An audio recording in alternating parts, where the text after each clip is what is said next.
Hello, and welcome back to XRP Vault, where we bring you the most recent and intriguing XRP news.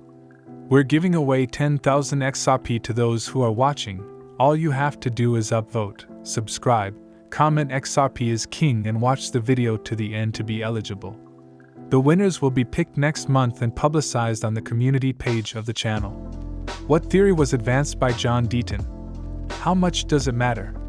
How will the trial be impacted by this theory? In our video from today, we will respond to these queries.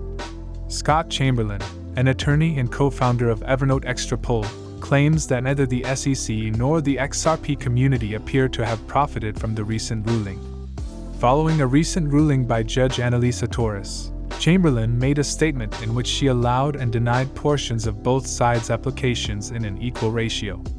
Expert testimony is necessary for Ripple and the SEC to support their claims and evidence regarding XRP. Neither the SEC nor the XRP community appear to have profited from this ruling, as the court partially accepted and partially denied both sides' motions. The absence of Patrick's duty was one of the decision's most significant implications. The SEC claimed that the primary expert witness engaged this company to investigate investors' expectations for XRP. Another unexpected consequence of the DOO bear problems was that the SEC attorneys attempted to have Judge Torres bar John Deaton and the XRP community attorney from taking part in the court case, in part because Deaton had divulged the identity of the attractive expert witness. Yet rather than forbid Deaton from testifying in court on behalf of XRP holders, the judge decided that Deaton should refrain from doing so. Similar opinions were voiced by an additional community attorney named Jeremy Hogan, who claimed that the court's decision to rule in favor of the SEC's expert witness number 3, which Ripple had deemed irrelevant and unreasonably prejudicial, was critical in demonstrating that investors had a reasonable expectation of benefit from Ripple's efforts.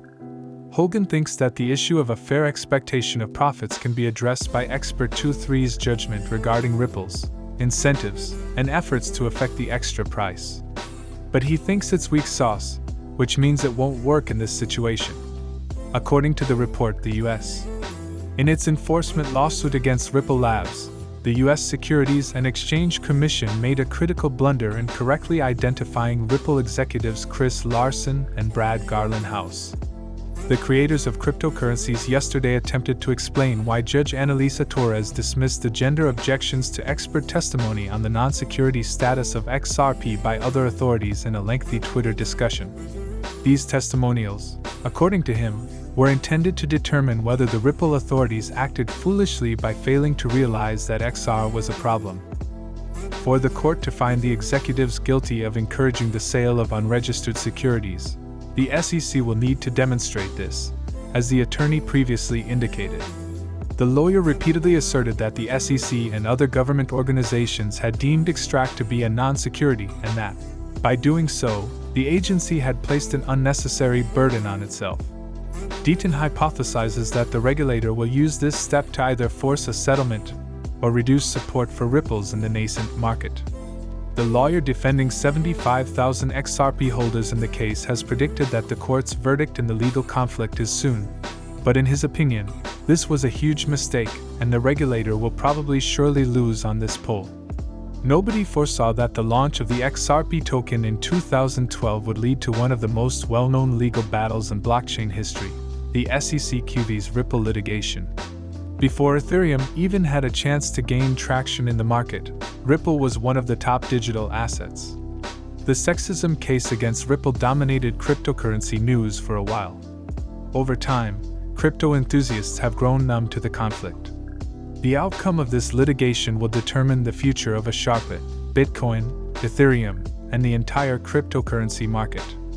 When it was first announced in 2012, Bitcoin was a distributed digital payment system similar to Ripple's blockchain. The main objective of Ripple's was to make it easier to move money internationally quickly and affordably. A complaint has been made against Ripple Labs, its CEO Brad Garlinghouse, and co-founder Chris Larsen by the SEC. The XRP lawsuit in New York specifically refers to this instance. Judge Analisa Torres of the District Court is in charge of the proceedings. In light of the fact that dozens of people buy, sell, and trade Bitcoin tokens on secondary markets every day, what exactly are the SEC and its immovable chairman Gary Gensler legally prosecuting Ripple with? Why is Extra subject to such strict SEC regulation? The largest regulatory complaint in the cryptocurrency industry to date was brought by the SEC against Ripple Labs in 2020, saying that the business had raised over $1 billion through the sale of additional coins. If you've been working with cryptocurrencies for longer than a week, you're probably already aware of how commonplace currencies like these are. The SEC had a serious issue with Ripple Labs and its officials selling extra currencies since, in their eyes, these sales amounted to unregistered securities offers. The Securities and Exchange Commission claims that SECX is not a currency but rather a security, making it subject to the relevant securities laws. The Ripple's CEO and co-founder, according to the SEC, were also less than honest during the sale. They contend that by making false and deceptive statements about the XRP coin and by neglecting to legally register the transaction, Garland, House, and Larson violated federal securities laws.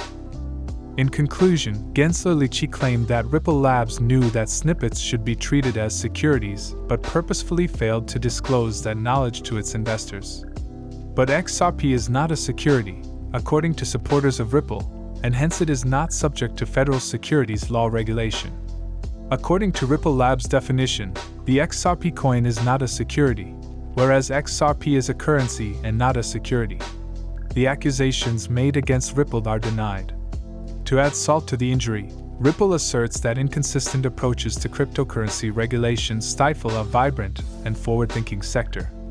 Ripple claims that the incorrect classification of the extra points and the East or East-South as an unregistered security sale are at the core of the entire legal dispute. Deaton asserts that he doesn't foresee a significant delay in Judge Torres' decision-making process regarding the motions for summary judgment. According to attorney John Deaton, the United States Securities and Exchange Commission's complaint against Ripple will be resolved shortly. In response to queries regarding whether the revelation of the judge's ruling on Dalbert motions gives any hints on the timing for her summary judgment decision, the founder of CryptoLaw today revealed this information in a tweet. The originator of CryptoLaw is a friend of the case and is able to speak for thousands of additional holders. Deaton expressed his skepticism over the likelihood of significant delays.